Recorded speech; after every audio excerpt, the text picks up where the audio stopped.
the world will almost certainly experience its hottest year on record. We're all at risk. Earth is dying, and if we end up destroying our planet, how will the human race survive? The expedition to locate a new home for humans has been in the forefront minds of many great scientists, including Stephen Hawking, who warned that humans must colonize another planet or face extinction. We must do it now before humanity is overtaken by some disaster that we can neither anticipate nor control. The most logical place to go? Mars. Mars has long captured the imaginations of dreamers, scientists, and explorers alike. The fourth planet from our sun and our neighbor to Earth. A planet once flowing with rivers and possible life, now stands as a dusty, rocky, and cold environment, completely uninhabitable for humans. For now, at least. But let's say humans did venture to the red planet. How long will it take until we all book our next flight there? What are the pros and cons? And what could life look like on that giant dirt planet? Mars is the closest we know of any Earth-like planet. It's about half the size of Earth, 1/10 of the mass. Their years are 322 days longer, and they have 62.5% less gravity. It's also the closest to Earth distance-wise. You see, Mars is approximately 250 million kilometers from Earth, which is roughly a 21-month flight with our current technology. Now that might seem like a long way away, and it is, but the journey is 100 times shorter than a trip to any other habitable planets in our galaxy. The rest of the planets in our solar systems are either gas planets, or they're too close to the sun to hold any liquids. And although Mars is a little colder, it's still the best shot humans have for space exploration and colonization. NASA has located various Earth-like planets throughout the years. But the problem is, they're all more than 4 light years away, which is roughly 20 trillion miles from Earth. Of course, there are many factors to consider before packing people into spacecrafts and launching them into outer space. And although Mars might seem like the closest solution, the bigger question on everyone's mind should be whether or not life could sustain itself there. Mars is one of the most explored bodies in our solar system, and it's the only planet where we've sent rovers to roam the alien landscape. NASA missions have found lots of evidence that Mars was much wetter and warmer, with a thicker atmosphere billions of years ago. Unfortunately, today Mars holds an average temperature of -80 degrees Fahrenheit and an atmosphere of 96% carbon dioxide, which humans can't breathe. But that's only the beginning to the list of problems. Unless engineers and visionaries devise creative solutions to generate artificial atmospheres, humans would not be able to step outside their house without wearing a spacesuit. This is because the Martian atmosphere offers little protection against radiation from the sun and lacks the oxygen that humans need to breathe. And even if the humans were able to breathe there, the constant attack of solar winds and dust storms would make transportation across the deserted planet nearly impossible. Its cold temperatures can also plummet to bone-chilling extremes, which makes it essential to develop a strong heating system to protect inhabitants and infrastructure. For a chance to survive on Mars, we must figure out a way to transform the planet's climate, atmosphere, and geology to resemble Earth's. Humans aren't the only life source with a necessity for oxygen. Mars, as far as we know, can't support life. This includes the ability to grow plants, crops, and other vegetation. Spoiler alert, even Matt Damon in The Martian struggled to keep his potato farm alive after his habitat was exposed to the Martian air, killing all life immediately. The only source of material that Mars has to offer is rock and some dirt, which means that settlers would have to rely on hydroponics, genetically modified crops, and tightly controlled ecosystems within habitats to cultivate nourishing food. Energy also possesses a huge threat to civilians living on the red planet. Solar panels may struggle under frequent dust storms, involving alternate energy sources like nuclear or geothermal power to ensure a continuous energy supply and to maintain a comfortable temperature across all habitats.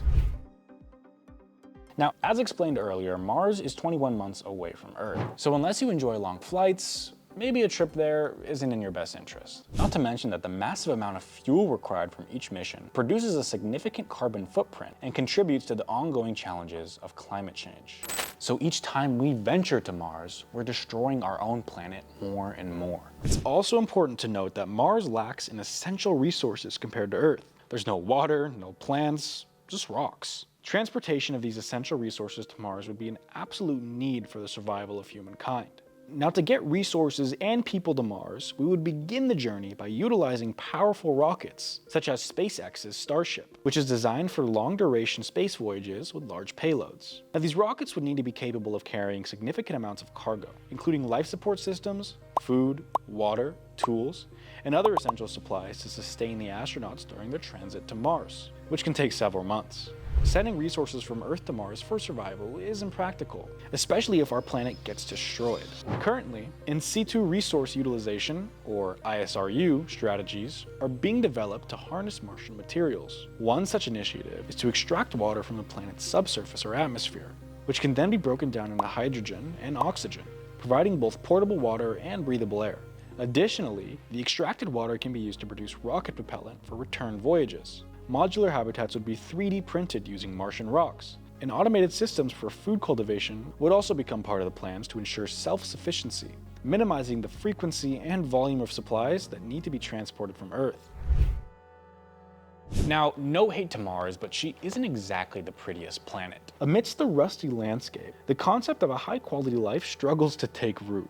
The dream of a thriving and peaceful Martian society faces a bunch of factors that threaten to ruin the quality of life for its inhabitants. 250 million kilometers from home, and you might begin to experience some sort of separation anxiety. The limited human contact, combined with the inhospitable environment, can lead to profound feelings of loneliness and isolation, which can seriously affect people's mental health. Mars's unforgiving climate, with its bone-chilling cold, intense radiation, and frequent dust storms, forces settlers to live within tightly sealed habitats. These habitats, while essential for survival, offer limited living space, natural light, and outdoor experiences. So it seems likely that mental health issues would definitely arise. Now, let's just say we did colonize Mars in the next decade. What would a city look like? Well, a Martian city would likely resemble a budding settlement, heavily influenced by the initial stages of colonization and rapidly advancing technologies. The city's architecture would prioritize modular, compact habitats, connected by sealed passageways, with much of its structures built underground to safeguard against Mars's intense radiation and frequent sandstorms.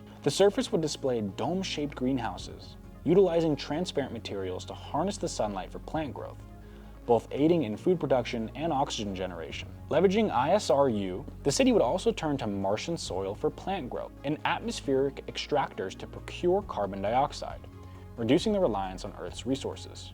Solar farms would also likely be the primary energy source, supplemented by nuclear generators. Rovers would ensure mobility as they travel the Martian terrains, doing things such as scientific exploration to linking city segments. A crucial city feature would be its communication infrastructure, with towering communication units ensuring a constant Earth connection and aiding Mars navigation. At the heart of the city would be a central hub, which would orchestrate operations ranging from resource allocation to emergencies.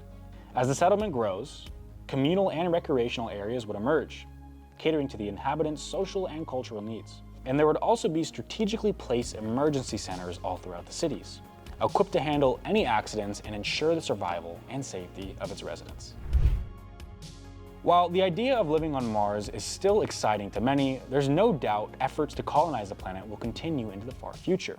SpaceX, founded by Elon Musk, has been at the forefront of Mars colonization for years. Musk's ambitious vision is to establish a self-sustaining human settlement on Mars. The founder developed the Starship spacecraft, designed for interplanetary travel, and has conducted multiple tests and missions with Mars's colonization as the long-term goal. There's also other companies like Blue Origin, founded by Jeff Bezos, who have also expressed interest in lunar and Martian exploration. While the company has initially focused on moon missions throughout its Blue Moon program, it has also discussed the potential for Mars missions in the future. So is it possible? Well, with the proper technology and resources, we might be able to see a Mars city in the next century. Nonetheless, humans will step foot on that planet, whether it's just to leave a footprint or to start a colony. How long do you think it's going to take to colonize Mars?